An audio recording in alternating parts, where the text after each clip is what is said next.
It's my pleasure to announce the second EV panel today. Well, today it's a panel. The first one was the presentation by Dan this morning. We have a very interesting group of people here. The panel will be moderated by Paul Young from JuiceBar. We have David Vickers from Livingston Energy, who is both a manufacturer and installer here in the state. We have Whitney, and I'm not even going to try to pronounce your last name, Whitney, from National Grid. She is our utility here in this area. Then we have Dan Cha-Cha, who you heard earlier this morning, who's a consultant. Next to him is Nathan Donnell, who is from Chargepoint. And last but not least is Bill Witnauer, who is an operator and just recently had some EVs installed here in Buffalo from Allpro. Turn it over to you, Paul. Thank you, Krista. Can you hear me okay? Great. Well, thanks for coming. Thank you, everyone, for the sessions that have led us to this point in our get-together. We've learned an awful lot and discussed a lot about the electrification of transportation already. And the focus of this get-together is to answer your questions and help you on your mission to electrify. And that's why I titled this talk, EV Charging, not if or when, but now. We've gotten past the, hey, it's a nice thing to do, it's something that maybe we'll do someday. Now it's literally time to do it. And the folks on this panel are what we consider today your experts, ready to answer your questions as you jump into this project. And there's money. We'll talk about grants, we'll talk about infrastructure, we have real life experiences with operators, manufacturers. We have 2 manufacturers here. And our aim is to make sure that we solicit and answer any question that you have. And that is why I call this, and here's how. We said not if, when, it's now, but your question is how?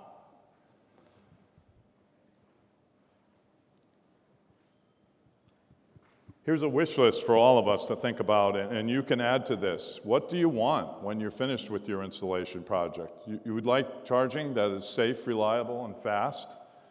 You'd like it future-proofed, so you're getting ready for this whole electrification. You'd like to have a great buyer and a great user experience.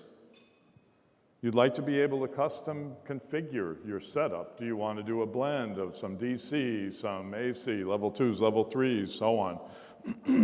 You'd like timely delivery, installation, and the actual integration, how to get the thing set up and running, okay? Can anybody add to that? Any other things on your wish list just going into this Q&A? Okay.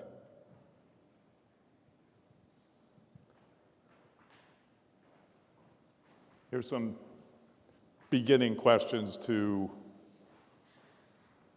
get your thought process going. What's happening in the EV world right now? Well, we know that it's very much incentive-driven.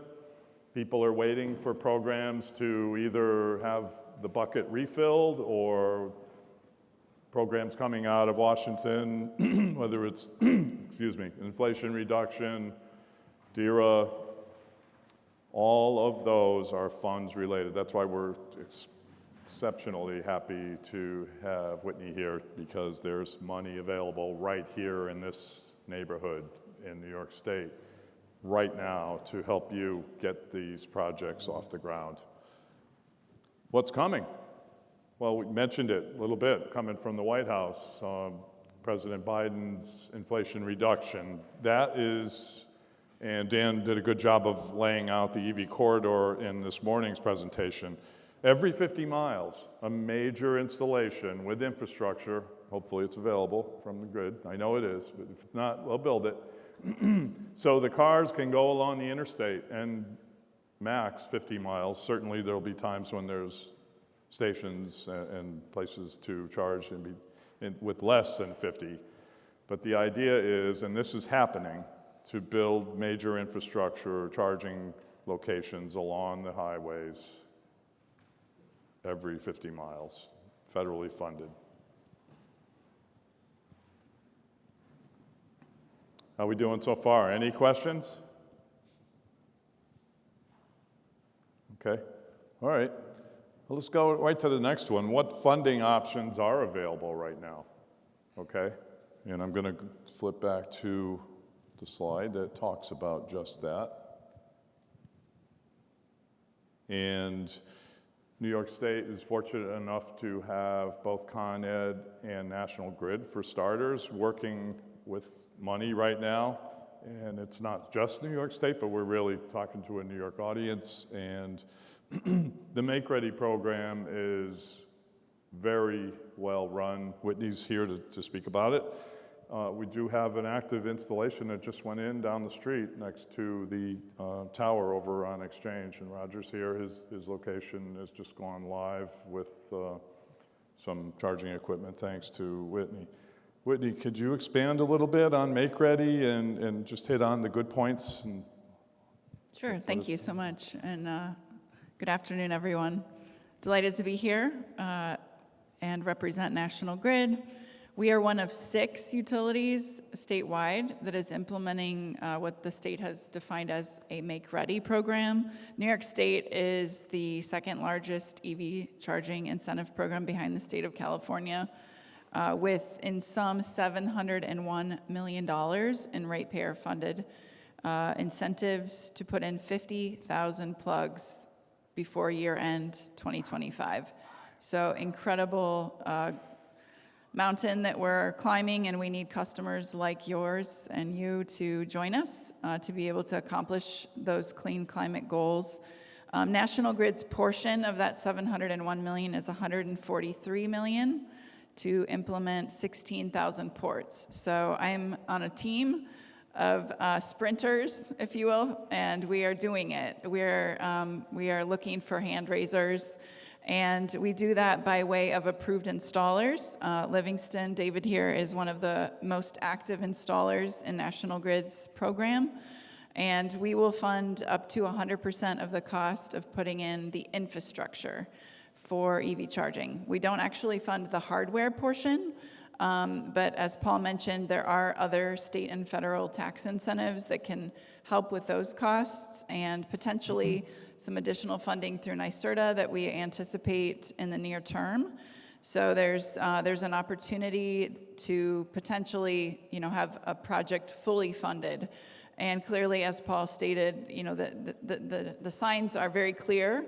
The OEMs have made lots of announcements. The prices of vehicles are coming down, makes and models expanding and being announced every day. So the time is now. The incentive, as I said, only is available through year-end 2025, and we want to make sure that these dollars get deployed in upstate New York. Lots of EV drivers in downstate that are taking advantage of these funds, but not as much in this region. So we're looking to you and very excited to be able to work with Rick and his team here in Buffalo.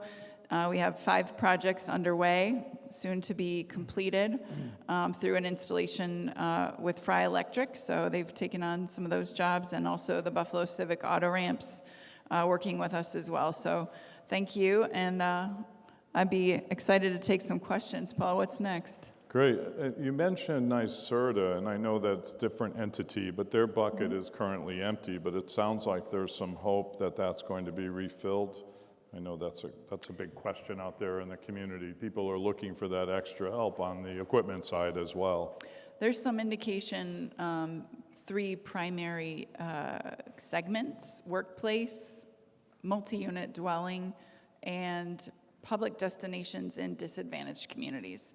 So at this point in time, all of downtown Buffalo, under the state's definition of DAC, is considered disadvantaged. So there may be opportunity for downtown and also many surrounding areas that you may be surprised if you were to. We have a nice mapping software on our website where you can see which areas are defined as disadvantaged, and You know, we are surprised oftentimes when we're looking at projects to find, well, it actually is within that scope at this point. And I say at this point, I've said it several times, because we are implementing a program that in large part is defined by our New York State regulator, Department of Public Service. So they are evaluating as we implement, and we are in the process currently of a midterm review with them. So there are potential changes coming that may be more advantageous, may be less advantageous, but we are clearly advocating on behalf of our business customers to maximize your advantage and to ensure that these projects can be efficiently installed and deployed to the benefit of our communities. Great, thank you, Whitney.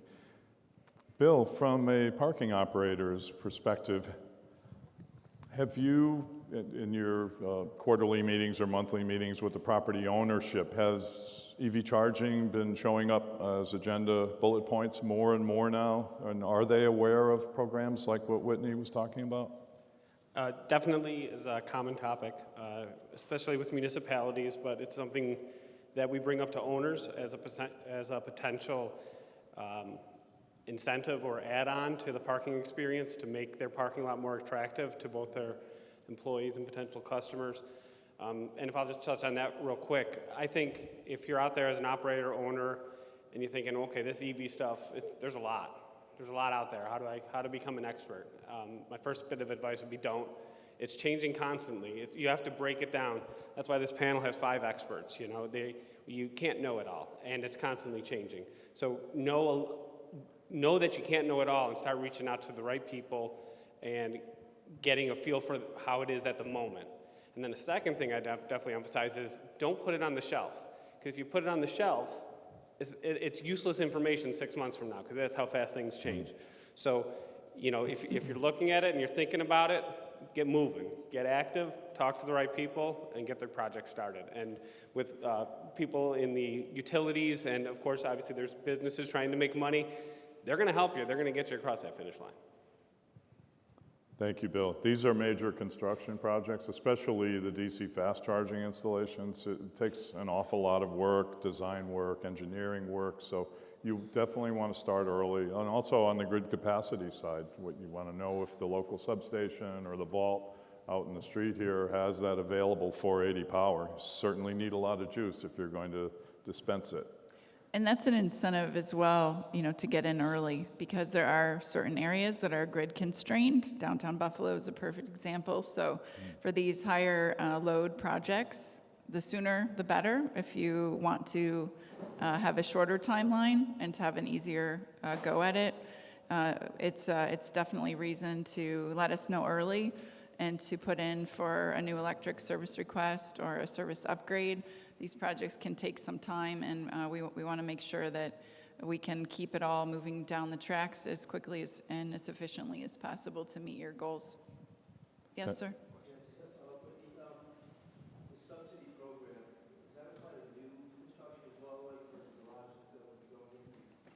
Absolutely, yep. New construction, existing facilities, we would connect with existing meters that for properties that already are online, and if there are new properties, particularly if you're putting in parking, now is the time, and also to consider future-proofing those sites. So today, for example, you may have, you may want to do 10 stations, 20 plugs, but down the road, you know that, hey, my garage might need 50 plugs. What we can do is we will incentivize the future-proofing component of a project by essentially adding a bonus to our incentive structure that will enable those, as I like to say, guts in the ground, so that there will be no future disruption. It's simply a matter of buying that hardware and wiring it up, firing it up.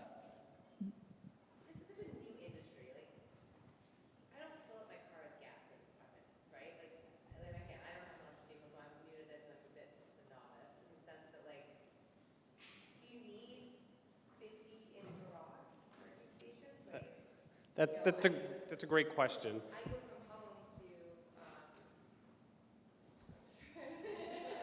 I go from home to work and back to home, and I fill up every once in a while my car with gas. Like, what? We don't know how this is going to look. So you're talking about Yeah. I think Dan had in his presentation, if you were there, he had the pyramid of where people charge and the needs. And home is the number one place to charge for people. So when you try to evaluate your needs at your locations, it's difficult, okay? But I think there are certain drivers that you want to look for. If you have residential nearby, well, your parking lot is now their home. So they're going to have that need now and in the future, okay? If you have a destination that's like a major travel point nearby, unfortunately, the Buffalo Bills should have charging stations, right? Because people come from 50, 100, 200 miles, and then will need a charge. If you have hotels, right? You don't travel 10 miles to a hotel. You might be traveling 50, 100 miles. So you have to look at the drivers that are around your location. But residential is that base that Dan talked about, and that's going to be one of the keys. And then the other thing I would advise, too, to try to figure out is do a survey of your people. You know, you say, oh, well, only 1 out of 20 cars in my lot is an electric vehicle. But you do a survey, and you find out that 8 out of those 20 people are planning to buy their next vehicle as an electric vehicle. Oh, okay, well, that changes things. So those are some of the tools you can use. Yeah, just to add on to the pyramid comment, the second level of that pyramid is workplace charging, and your garage may be the destination for a lot of workplace. So between residence and workplace, the garage is going to be used by a lot of people with those two use cases and will need charging.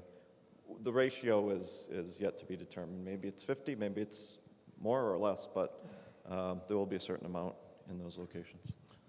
Yeah, I would say that you're thinking of as a gas-powered vehicle driver. That's all you've ever driven. So when you run out of gas, when you're getting low, you go to a location, you fill up. EV drivers, they want to fill up when their car's sitting idle. That's a difference, right? So whether it's work, whether it's home, whether it's an event, restaurant, whatever it is, if the car's sitting there and they have the ability to plug in and charge at that point, now they're not having to go out of their way, like us gas-powered vehicle drivers have to do, to go fill up. It's just a different mindset, so kind of think of it as your cell phone. Right? You're not constantly going up and trying to plug your cell phone in for 5 minutes at a time. When you're idle at night or when you need a quick charge, you plug in, but you're not constantly walking around looking for a plug. So it's very similar to that. Thanks, Russ. That's great. You can tell that we're in a consultative mode here. We're not trying to sell you chargers. We're trying to help you with your overall project. And let's ask one of the consultants here, Dan. Dan, have you seen an influx of more requests for people to begin projects, to learn more about it? There's so much education involved in this. Yeah, you know, that education is a key word right here. It's amazing the gap for those kind of working in the industry. We kind of take a lot of things, assumptions for granted, and education is really fundamental for so many of the people I work with. I have a utility that I'm working with in Ohio, and their customers need education. It's all these very initial questions. Why do I need this? How many am I going to need? When am I going to need it? Before you jump right into what equipment do I need to install? Is there enough power? You know, how much do you need? When do you need it? Are key questions. So yes, there's definitely an uptick, definitely an increased interest. And it's a lot about seeing it too. You're seeing more cars on the road. They're parking in your lots whether they need the charging or not that day. So you're seeing a higher percentage of EVs now than you were a year ago or 2 years ago. David, how about from the installation side? Are you seeing that you're flat out busy? The phone's ringing off the hook, and you're getting a lot of requests? Yeah, I definitely need a vacation. It's pretty interesting to see the increase from an installation, implementation standpoint. At Livingston specifically, because we do and help with site design and the whole aspect of it. And I agree, from an education standpoint, people just don't know. And part of our job is it's kind of like, you know, if you're having heart issues, you don't go to a physical therapist, right? You go to a cardiologist. And our business model is focused on utility coordination, the success that we've seen for huge projects, simple projects, and then just really holding your hand along the way. Things like grants, incentives, working with towns, and whatever the case may be, we just try to kind of make it a little bit easier. So to answer your question, Paul, yeah, we are very busy. This is something that is kind of new, I would say. But I agree with your first slide. It's really not if, it's really when. And the longer you wait, in my opinion, it's probably going to cost you a little bit more money. Actually, no, it's going to cost you a lot more money, right? Oh, yeah. Yeah, just a few. I feel bad for this lady. Yes, question. Sorry, I missed you. Just real quickly on sort of the rise in demand. So we track our data every month because we have this huge goal. So 16,000 ports, and you're probably wondering, okay, where are you guys at on that journey? So we kicked off basically January of 2021, and to date we have about 3,000 ports. So we have a very, very long way to go, a lot of funding still left to spend, but I will say every single month we're looking at our numbers, and last month was our biggest month of plugs applied of any month prior, and we've seen, there was 215 plugs in 1 month, and we're seeing also larger plug projects, so instead of the onesie-twosies, we're now seeing 10 plugs, 20 plugs, 30 plugs, which is very encouraging. So maybe fewer projects, but more plugs per project. And each month since January, we've seen an increase. So, yes. Go ahead. So I have a couple of questions. I'm in Syracuse. From a driver's perspective, does Google Maps or anything like that show up where there's charging locations? Yeah, absolutely. So I think, again, I have my Livingston Energy Group hat on here. One of the things that no one really has spoken about, at least I haven't heard, is about the CMP, or what we like to call the charge management platform. And because we provide access in the software, the public stations do show up on different, for lack of a better explanation, entities. Google Maps is an example of a partner that we have, Apple Maps, PlugShare, right? So being able to make these charging stations show up in a vehicle. My wife drives an Audi e-tron, and in the vehicle, it will illustrate exactly where level 2 chargers are, where DCFC fast chargers are located, and the vehicle also will begin to make recommendations for you based on the range that's left in the car. So for example, I live in Albany. I came to Rochester about 3 weeks ago at another event. I drove that car, and when I got close to a DC fast charger based on the amount of range, the vehicle automatically makes a recommendation, do you want to charge? So the technology is definitely there. And I would also say, from a reporting standpoint, as you're kind of enrolling in this project, make sure insert any provider, make sure whoever you partner with will provide the data that the utility companies will require. So some of the metrics that she just mentioned, she gets that from the providers, like companies like ourselves, companies like JuiceBar. So it's very important to kind of ask those questions, because there's a lot of us out there, transparently, right? There's a lot of us companies, but how many have been vetted by the utility company? How many have been vetted by the different entities that's involved? Because we have seen and heard horror stories of installations happening, charges going up, and the utility company says, well, where's this information? And that makes it difficult if you can't obtain it, and then they may kind of go after you for the incentives that they provided you for the installation.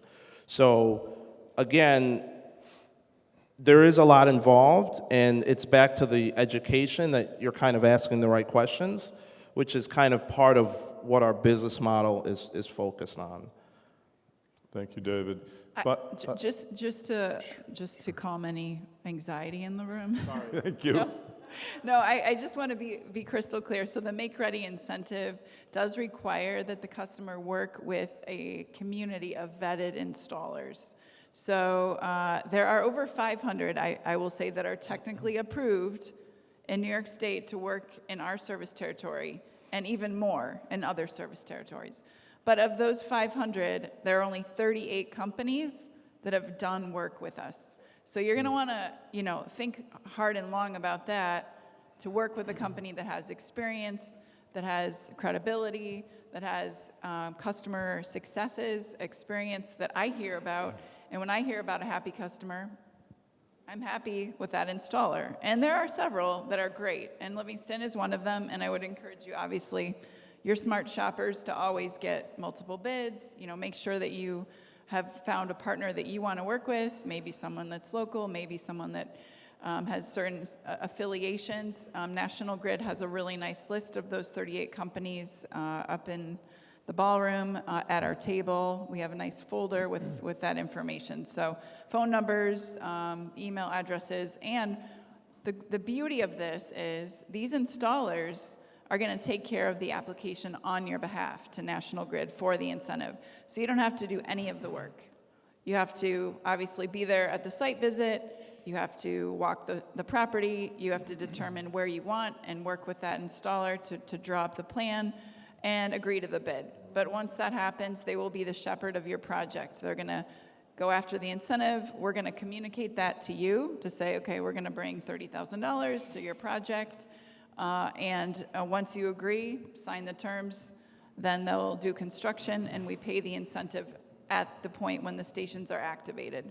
So that's obviously an incentive for the installer to hustle because they want to be paid. So, we work with companies that are doing fantastic, clean, we audit jobs. So we are a safeguard. If you ever have questions or you feel like you've talked to a charlatan, you can give me a call or give our team a call, and we'll be sure to make sure you get pointed in the right direction.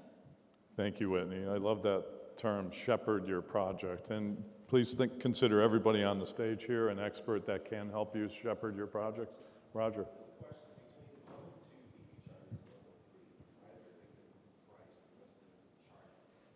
Yeah, so level 2 chargers it takes typically a 30 to 40 amp circuit for power, whether it's a garage, house, whatever it is. So think of your dryer or an oven. That's a level 2 charging circuit.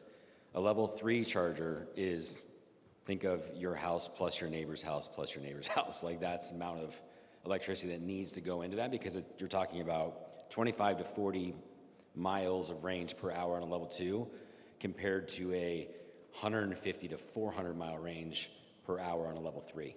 It's just way more power going in there. It's direct current compared to alternate current.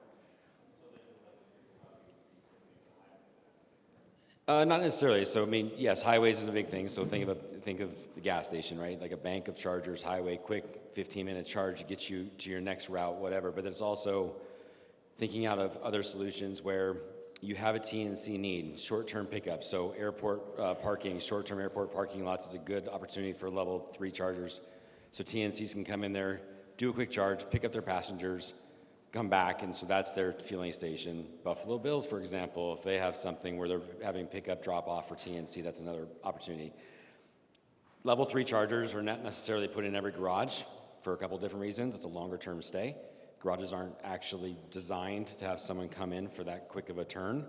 And then also the amount of electricity that it does take and equipment that it does take to get a level 3 charger up.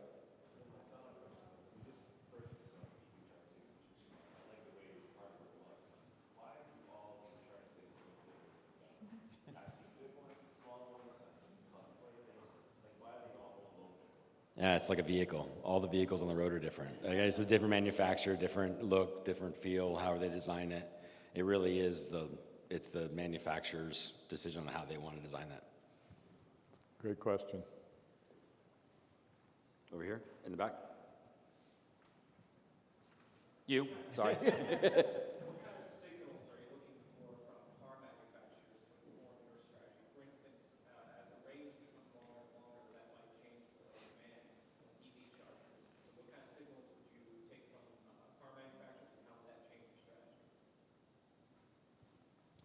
All right, so I'll take a stab at this one. So, Good one. yeah, so charging station vendors typically are keeping up with what car manufacturers are doing and then building their technology accordingly. So, you know, in the very beginning stages, so level 2 charging, whether it takes 7 kilowatt hours of charge, they're now being expanded to 24 kilowatts hour to charge, which is not a fast charger, but is faster, of course, than a 7 kilowatt. And so as technology increases with the vehicles, the same will go with the actual charging stations, so they're kind of in lockstep with that. And there are a number of OEM manufacturers that are working with charging vendors to be able to do that, because not all of them are Tesla, right? Tesla put in their own infrastructure. Ford, GM, Toyota, Audi, they're not doing that themselves. They're partnering with companies out there that are doing that themselves. Anything to add? No? Sure. You were saying that your wife's Audi like tells you where to charge. Is that because the cars connect? Like, does your company feed that into Audi? Does Chargepoint feed that information? So the program, for that example, the program in the vehicle is Google Maps, right? So Google Maps is installed on the actual vehicle. Apple Maps, depending on the vehicle, most of these EVs nowadays have some type of application or integration with a Google Maps, Apple Maps. Correct. But when we install it, part of being a certified vetted installer, when we install or help install one of these charging stations, if it is a public station, we are required to report it to the DOE list, I think it's called, the Department of Energy or something like that. So, Yes. and that gets filtered to all of the providers. Yeah. So it's not like it's a secret or anything like that. If it's going to be a public served station, it will show up. I guess that my next question is, if it's like that, and everyone's product is, I'm assuming, fairly similar, it's all doing the same thing, is there a race to the bottom in terms of pricing between the companies? Yes, there is at times, but that's where buyer beware comes in as well. We talked about being cautionary and how quickly you just, I laugh when I have an intern call and ask questions. It's like, this has that level of importance to your company and organization that you're gonna, but people do that. They don't understand the importance and the need to really do diligence, check references, see how these products really are working out in the field. And there are websites like PlugShare, and you go there and you can check on stations and see what's going on around town. And it's kind of like Yelp for restaurants, where people say how their experience was. I use it all the time because you just want to know if somebody's having a bad experience out there, and just to get the feel for the community. So I suggest going to PlugShare and just kind of looking around, and you'll see somebody will say absolute green light, great experience. Another person will say, oh no, well they locked the garage and I got out of the hockey game, I couldn't get my car, or this thing's been broken for 3 months, everything in between. So buyer beware, and low cost isn't always the best solution. And also, you know, thinking about reliability, I'm an EV driver as well. I guess, how many people are driving EVs in here? Okay, I always like shudder to ask this question. Yeah, as garage operators or, you know, as parking lot attendees, you know, think about this as if I am pulling in with an EV and I have 20 miles of range, okay, and I'm counting on your charger, and it doesn't work. And it's happened to me time and time and time and time again. And the state hears about it. There are driver groups that inform, you know, their decision making. That's why reliability is so important. But it's up to you, the customer, that's going to own and operate these stations. The make-ready incentive that's offered through the utilities in New York State do require you, the customer, if you're taking on the incentive, that you're committing to 5 years ownership, operation, and maintenance. And you will need to sign an agreement with National Grid that you're capable of doing that.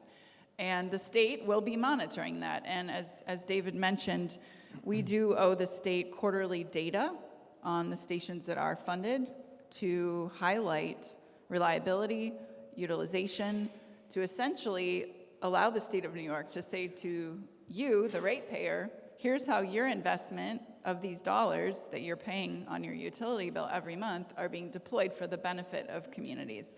So if that is not the case, then things could change very quickly. So we really are looking to you to partner with us, to partner with installers, to partner with equipment providers, and make sure that that we are all committed to reliability.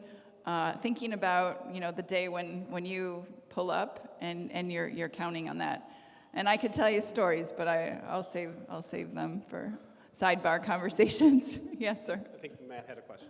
Yeah, my question was something that you all just touched on, was the reliability of that operating system of your vehicle. Like, if you make a conscious decision to bypass this station because you know you can get to the next one, however that one doesn't work, and you're out of juice, what do you do? I mean, does your system tell you that it's not working, so you have to stop the first one, or are you just kind of like, out in the wind? It's a great question. The range anxiety is real, and heart rates definitely increase when you get to a charging station and you have an issue. Part of what we at least provide, at least EV drivers, we have the ability, or you'll have the ability to go on the app and take a look at the status of the station, right? So it's kind of like a preparation gauge to see kind of like what's going on. From a site host standpoint or a parking lot standpoint, in the charge management platform, a lot of times issues with chargers, the application will inform us before you even know something went wrong. And with the technology, at least for the network of stations that we have, a lot of the software repairs are done automatically, right? So that's probably step one. The second aspect of it from a software standpoint is you'll have the ability to, again, within the charge management platform, be able to reset a station if necessary. These stations, I mean, they're hardware, they're installed in the ground, things go wrong. It's just the reality of the beast. Every one of the companies, things happen. But we try to make that user interface simple to try to resolve those issues beforehand. On occasion, there's nothing that you can do or a particular driver can do for that station. And that's when the Tier 1, Tier 2 support kind of come in line, right? So coming up with a model to be able to ensure the necessary steps are taken first from the actual location, the platform, the software, and then obviously the end driver. We try to do what's necessary to get that station back online. But it does happen. It does happen transparently. But we just try to do the best we can. Just wondering, given the cost of different levels, level 3 being the most expensive, the electric infrastructure, level 2, do you recommend or consider level 1s in places for parking where maybe it's overnight parking or fleet, where they don't need to charge so fast to kind of keep that cost down to build the system? Or is level 1 kind of a thing of the past? Yeah, I can jump in for this just for a second because I do have partners that I work with that do level 1 and level 2 in their garages. So universities, for example, students and faculty are parking there for 8 to 10 hours a day. Their commutes are typically 20 miles or less. It gives them enough to do it.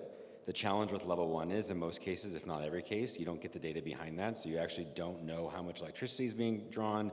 You don't have the idea of, is that where the electrons are going, and that's why your electricity rates are higher? It's a dumb charger, right? It's you plug your hair dryer in, or your coffee maker in that. You're not getting any data behind that. You have no way of controlling that power. But I'm not going to say that level 1 is not a necessity. I mean, there are people that own EVs that don't have the ability to put in a 220 outlet in their garage, and so they're plugging it into a 110 outlet and then charging it for 24 hours to get that charge. So there is a use case for that. And in a commercial operation, level 1 is not as, because you're not sitting there for that long of a time.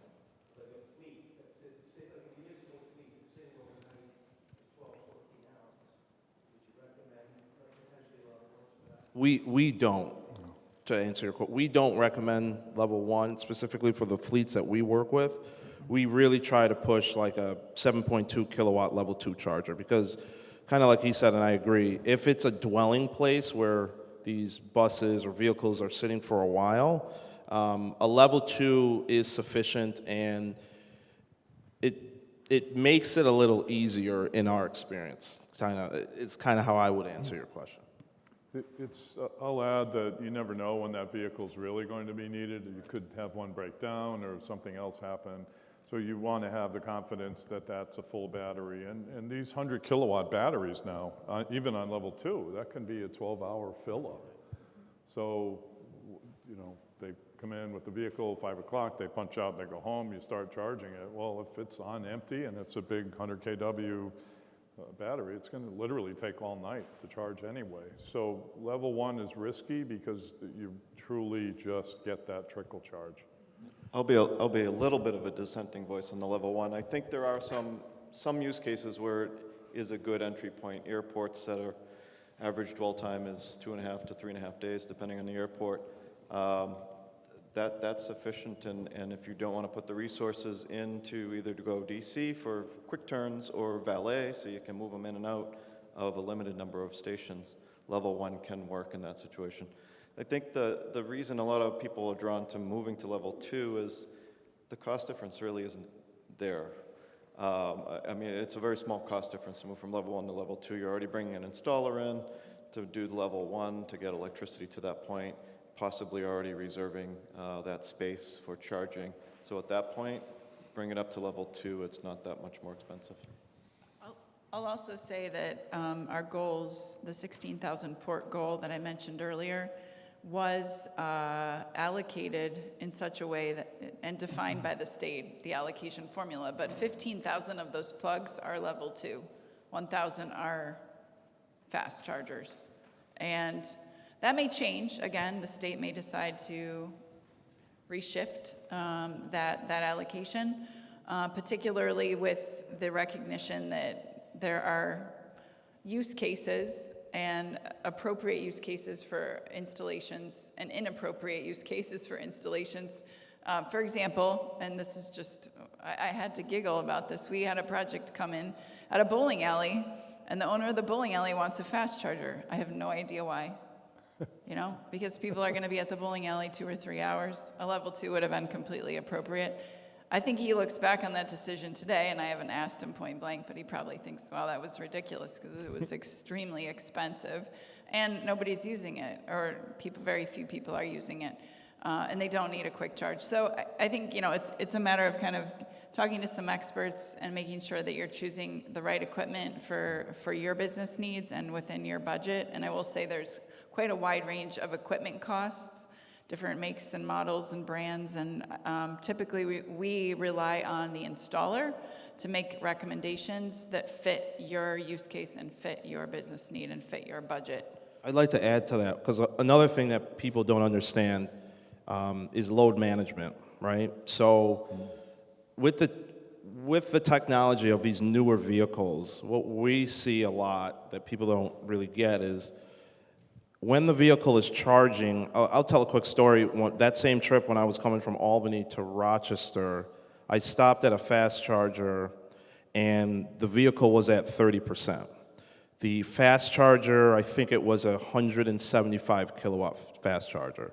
So on the UI, on the app, it pretty much illustrated that it was going to take, I don't remember, let's call it 19 minutes to get to 100. But what happens is the vehicle kind of protects itself. And at 80%, rather than receiving the full 175 kilowatts, it actually trickled down to about, if I remember, about 60 or 70 kilowatts. So now that 19 minutes turned to 32 minutes. And when a Ford Lightning pulled right next to me and he plugged his vehicle in on the same charger, my 80 went down to 40 kilowatts. And it does that to protect the battery of the vehicle, because when you're pushing that much power in, if it stays that high for that fast, it's probably going to start a fire. So having the technology to load balance is a real thing, and that's kind of part of the education when we talk about installing and the implementation of this, is understanding everybody wants a fast charger, right? But what is the true use case for it? How many drivers are going to be at this dwelling? How long are they going to stay? What is the driver group that you want to kind of create for that particular piece of hardware?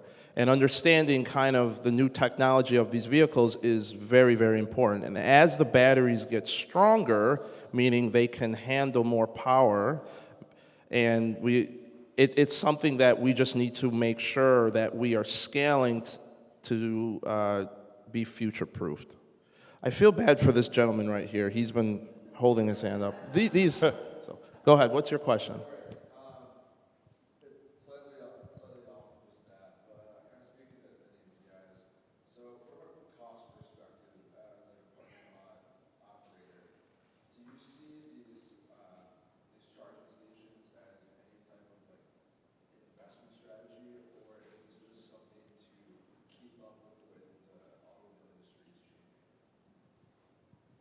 I guess I can lead off on that. I definitely think it's an investment strategy there.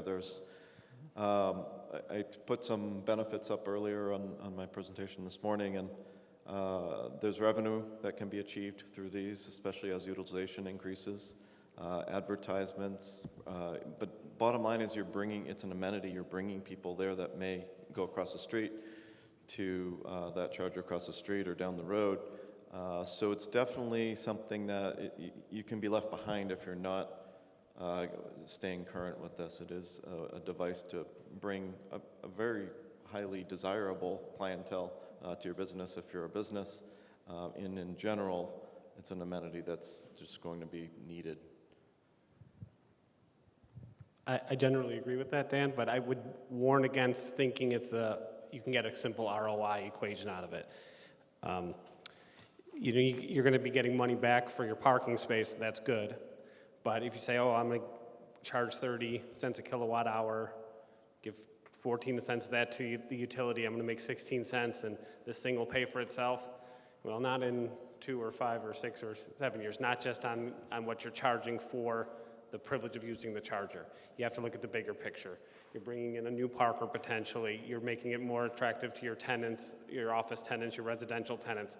That's where you can see in a big picture, it's an investment. A simple, we're going to get so much money out of this machine. It's like having an ATM. No, it's not exactly like that. Good, great points on the revenue. I'll say, just from driver experience, if you have hotels in proximity to your lots, most hotels, surprisingly, you would think a level 2 at a hotel is a perfect use case.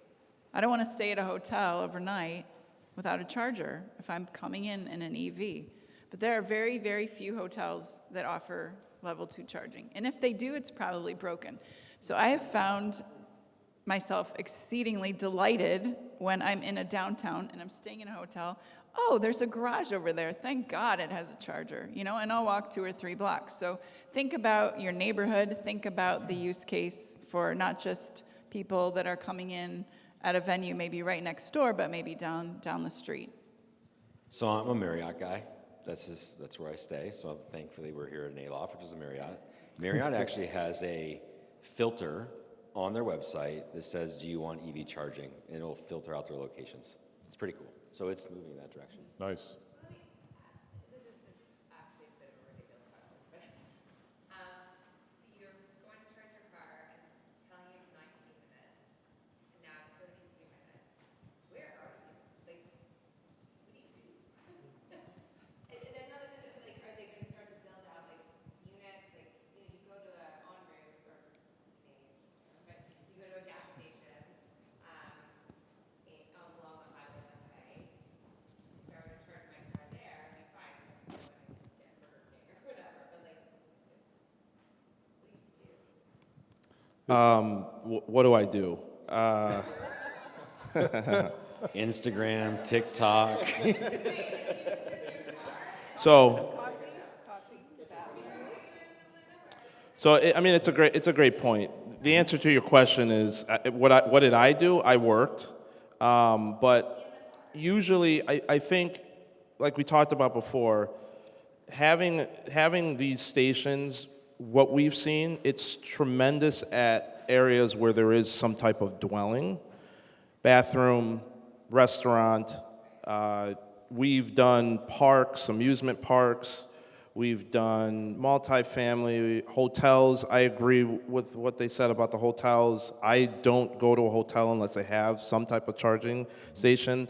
And the thing about being an EV driver is you kind of don't really care. If you need a charge, you need a charge, right? So specifically if it's a dwelling place, the EV community is, my opinion, classically people that are good planners, right? So that they know where they're going ahead of time, their plan of action. My brother is a Tesla driver. That's kind of one of these wing it people. And he kind of cuts it close. That's kind of a rarity. But most people that, again, this is my opinion, that drive an EV usually are pretty good planners. But you bring up a good point, and it is accurate. When you are charging and things change, like the power distribution, you're hanging out. You're hanging out. So,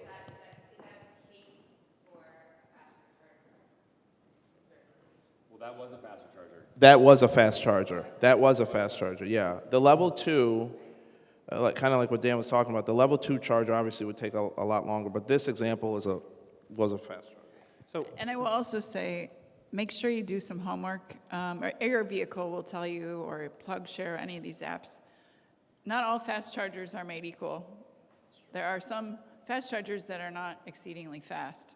So you'll want to know the power output of the station.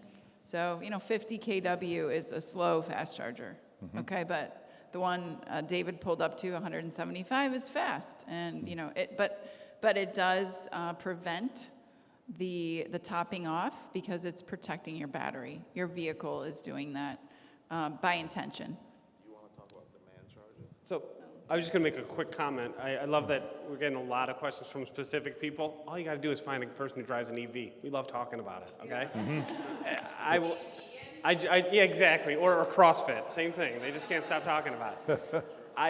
I joined Allpro's team and kept talking about my EV, and our New York State NYSPTA's president, Pat Phillips, is driving an EV 3 months later because I just couldn't stop talking about it. So just find one of us, or whether it's me, panel, or out there in life. We love talking about it. We'll answer all your questions. Talk about dwell time. When you're sitting there charging, oftentimes you'll meet some other lonely soul and you have a conversation and you talk about your cars. And people will come up to you and ask questions about the car and whatnot. Yeah. I got hit on I once, just honestly. wanted to get that guy in the back. Is that Chris? Yeah.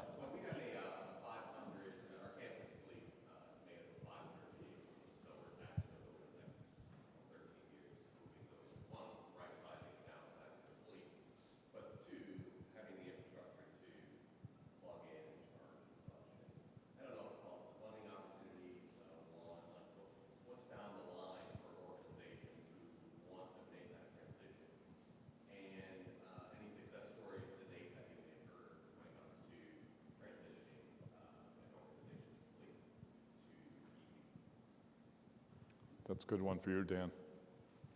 Or Whitney? Okay. So transitioning a larger fleet, the vehicles themselves you're referring to, not the charging. Yeah, no, so this is what we work on a lot, and a lot of it is you have to establish your goals and kind of your timeline as a fleet. You may have 100 vehicles, 500 vehicles, more. And a lot of the goals these days are around ESG, environment, social and governance type goals, where you're trying to reduce your carbon footprint on those vehicles. So there are a lot of strategies. Sometimes it's not straight to EV. That's, I know I'm on an EV panel, but we can advise to maybe there's a natural gas type solution for your buses that makes more sense, and do EV on the light duty vehicles or on certain types of vehicles. We can do that measurement of your entire fleet, assess what that impact is, and you're already replacing vehicles on kind of a churn those are the vehicles that you want to look at. You don't want to prematurely replace a vehicle before the end of life. That's a worse impact. So looking at those kind of that are coming up for replacement, what's the best solution? Might be electric, might be some kind of intermediate technology, and measuring that and rinse and repeat. You know, this is something that's a constant cycle. You want to monitor your progress, see what works, see what use cases are most impactful to your environmental footprint, and address those. And real quickly, because I know we're running short on time, my colleague Leslie Witnauer is our fleet assessment, fleet services manager for New York State for National Grid. So if part of the Make Ready umbrella that I described earlier and that funding is for complementary fleet assessments. So we work with customers from the very start of that curiosity and that journey to inform your decision making, to help you ensure that you're making the right choices. We look at the number of vehicles that you're intending. We look at whether you would qualify for incentives on the infrastructure to support the fueling of those vehicles, and then also eventually how that may impact your rates and your costs going forward. So that is all free. We have a form that you'd fill out, and Leslie would be your point of contact for the state. Thank you, everyone. I'm so happy that we're able to fill up an hour with real good answers, hopefully real good answers to all of your questions. Thank you very much to each of our panelists. It's been wonderful presenting with you, and please reach out to us.